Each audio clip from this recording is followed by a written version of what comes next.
तुलसी के पास दिया जलाने से क्या होगा? ऐसा माना जाता है कि एक बार देवी सत्यभामा, जो कि भगवान श्री कृष्ण की पत्नी थी, भगवान श्री कृष्ण से पूछने लगती हैं कि हे स्वामी, आप नित्य तुलसी को जल देते हैं और देवी रुक्मिणी रोज तुलसी के पास दीपक जलाती हैं। इसके पीछे क्या रहस्य है? हे स्वामी, आप मुझे कृपया तुलसी को जल देने और तुलसी के पास दीपक जलाने के महत्व को सुनाइए। भगवान श्री कृष्ण कहते हैं, हे देवी सत्यभामा, आपने मुझसे अत्यंत महत्वपूर्ण प्रश्न किया है। देवी तुलसी लक्ष्मी की ही अवतार हैं। देवी तुलसी भगवान विष्णु को अत्यंत प्रिय हैं, इसलिए यह मुझे भी प्रिय हैं। मासों में कार्तिक और वनस्पतियों में मुझे तुलसी अत्यधिक प्रिय है। जो भी तुलसी को जल देता है, उस पर मेरी कृपा सदैव बनी रहती है। जो भी मुझे तुलसी के पत्ते डालकर भोग चढ़ाता है, मैं उसे प्रेम से स्वीकार करता हूँ। हे देवी, अब मैं तुम्हें तुलसी को जल देने और दीपक जलाने के महत्व की कथा सुनाता हूँ। ध्यान से सुनिए। जो भी स्त्री इस कथा को ध्यान से सुनती है, उसके घर में सुख, शांति और समृद्धि आती है। भगवान श्री कृष्ण कहते हैं, मध्य देश में श्याम शर्मा नाम का एक वैश्य अपनी पत्नी के साथ रहता था। उसके पास किसी चीज़ की कोई कमी नहीं थी। ईश्वर की कृपा से उसके पास किसी चीज़ की कोई कमी नहीं थी, किंतु उस वैश्य की कोई संतान नहीं थी, जिस कारण से वह सदैव दुखी रहा करता था। वैद्य ने उसे संतान प्राप्ति के कई उपाय बताए। उसने दान धर्म किया, परंतु उसे संतान नहीं हुई।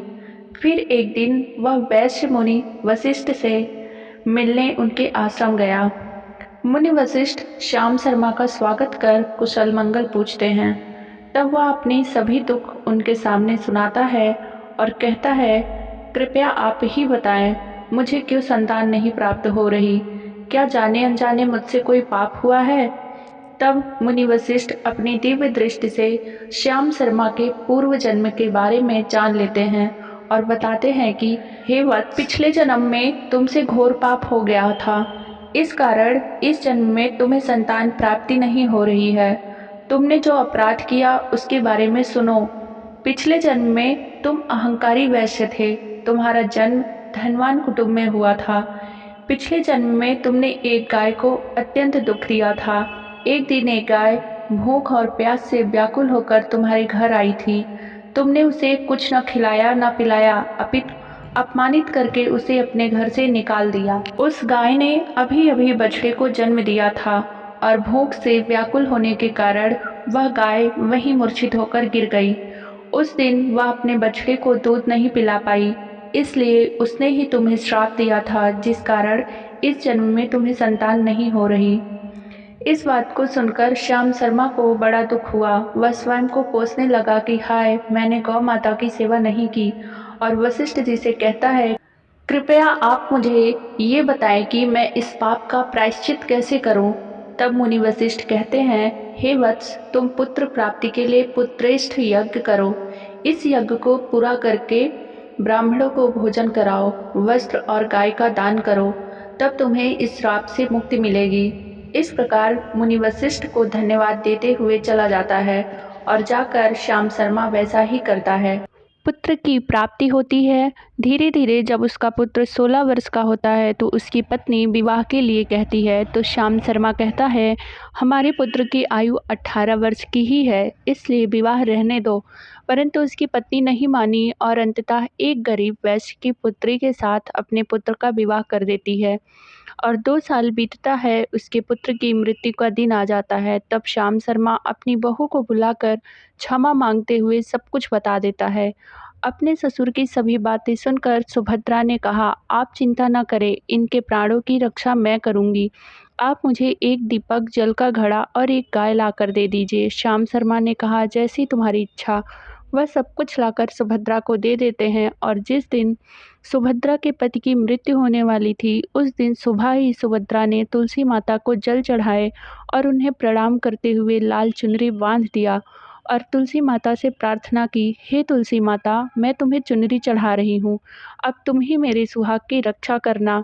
फिर सुबह के समय यम का एक दूत श्याम शर्मा के पुत्र के प्राण लेने उनके घर आ गया। जैसे ही आगे बढ़ा, तुलसी ने उसे रोक दिया और बोली, हे यमदूत, इस घर की स्त्री ने मुझे चुनरी चढ़ाई है, इसलिए उसके सुहाग की रक्षा मैं कर रही हूँ, अतः तुम वापस लौट जाओ।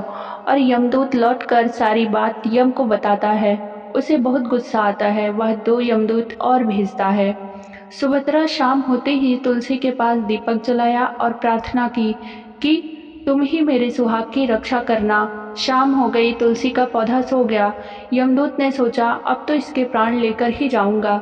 जैसे ही यमदूत ने प्रवेश किया घर में, तुरंत तुलसी के पास जलते दीपक ने रास्ता रोका और बोला, तुम वापस लौट जाओ, उसके प्राण की रक्षा मैं कर रहा। यदि तुमने उसके प्राण लेने की कोशिश की तो सब कुछ जलाकर नष्ट कर दूंगी।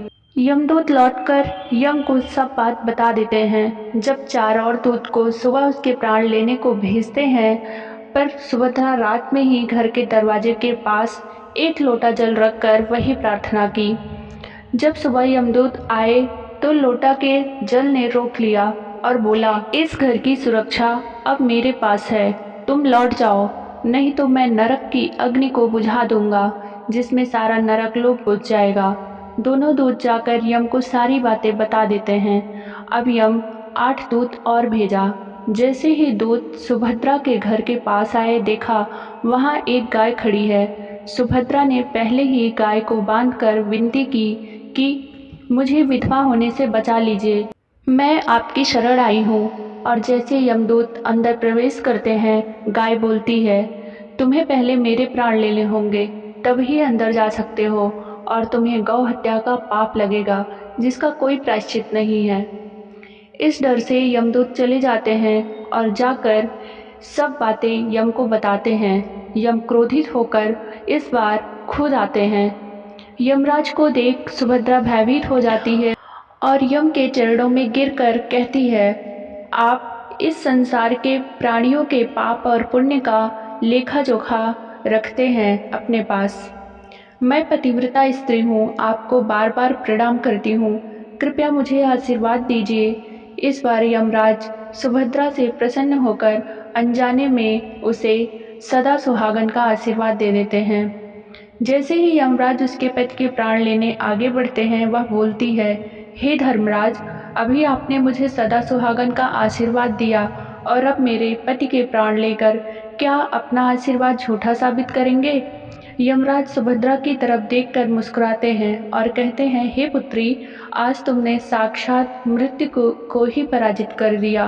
और प्रसन्न होकर उसके पति के प्राण छोड़ देते हैं और कहते हैं, हे कल्याणी, आज के बाद जो भी स्त्री अपने घर के सामने तुलसी का पौधा लगाती है, शाम को दीपक जलाती है, जिस घर के सामने गाय बंधी होगी, जो स्त्री अपने घर के सामने जल का लोटा रखती है, उस घर में मेरे दूत का प्रवेश नहीं होगा। इतना कहकर यम अंतर्धान हो गए। श्री कृष्ण कहते हैं, हे देवी, इस प्रकार सुभद्रा अपने पतिव्रता धर्म से अपने पति के प्राण बचा लेती है। इस तरह तुलसी के पास दीपक जलाने और घर में गाय और जल भरे लोटा का बहुत महत्व है। इस प्रकार श्री कृष्ण सत्यभामा को तुलसी जी की महत्ता को बताते हैं। जय श्री कृष्ण। दोस्तों, आपको यह कथा कैसी लगी कृपया कमेंट करके ज़रूर बताएं। ऐसी और कथाओं के लिए वीडियो को लाइक और सब्सक्राइब कर दें।